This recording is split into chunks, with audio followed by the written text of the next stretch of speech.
Šodien mēs parunāsim par uzturu. Veselīgs uzturs ir viens no veselības priekšnosacījumiem. Uzturs ir gan tas, ko mēs apēdam, gan arī tas, ko mēs izdzeram. Gan ēdieni, gan dzērieni sastāv no dažādām vielām, un šīs vielas mēs saucam par uzturvielām. Šodien vairāk papētīsim uzturvielu grupas. Un uzturvielas iedala sekojošās grupās. Tie ir ogļhidrāti, olbaltumvielas un tauki. Un tagad izpētīsim detalizētāk, kas ir ogļhidrāti, kādos tie ir produktos, kas ir olbaltumvielas un tauki. Ogļhidrāti. Ogļhidrāti nodrošina mūsu organismu ar enerģiju. Tas ir mūsu spēka avots. Tie dod mums spēku, izturību, enerģiju, veikt savus ikdienas darbus. Un ogļhidrāti ir tādos produktos kā rīsos, griķos, prosā, rudzos, miežos, kviešos, maizē, auzās, makaronos, kukurūzā un arī kartupeļos.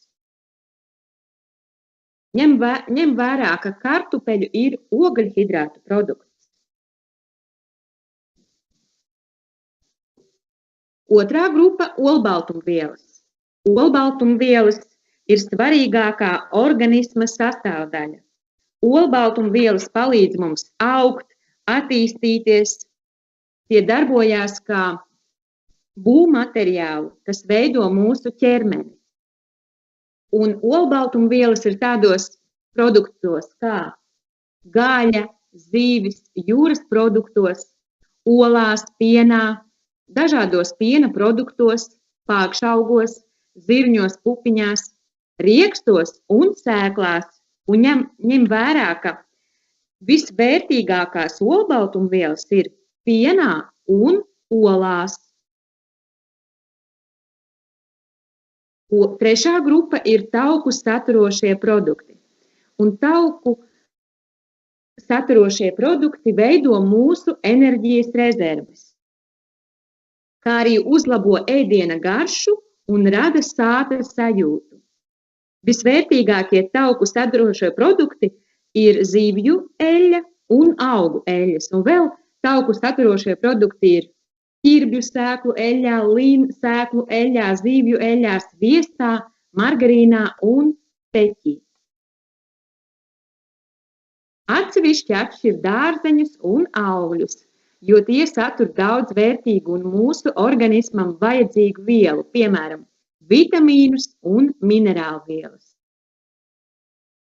Dienā ir jāpēd 5 porcijas dārzeņu vai augļu. Porcija ir dūres lielumā un jābūt tavā ēdienkartē dažādiem dārzeņiem, dažādiem augļiem. Par to, kā plānot savu veselīgo šķīvi, lai augtu vesela, mēs parunāsim citreiz. Uzdevums. Uzraksti 3 savus iecienītākos ogļhidrātu produktus, olbaltumvielu produktus un tauku saturošos produktus, kā arī vari uzzīmēt savus mīļākos dārzeņus un augļus. Tēmas izzināšana es tev iesaku noskatīties sekojošos video. Tiksimies nākamreiz!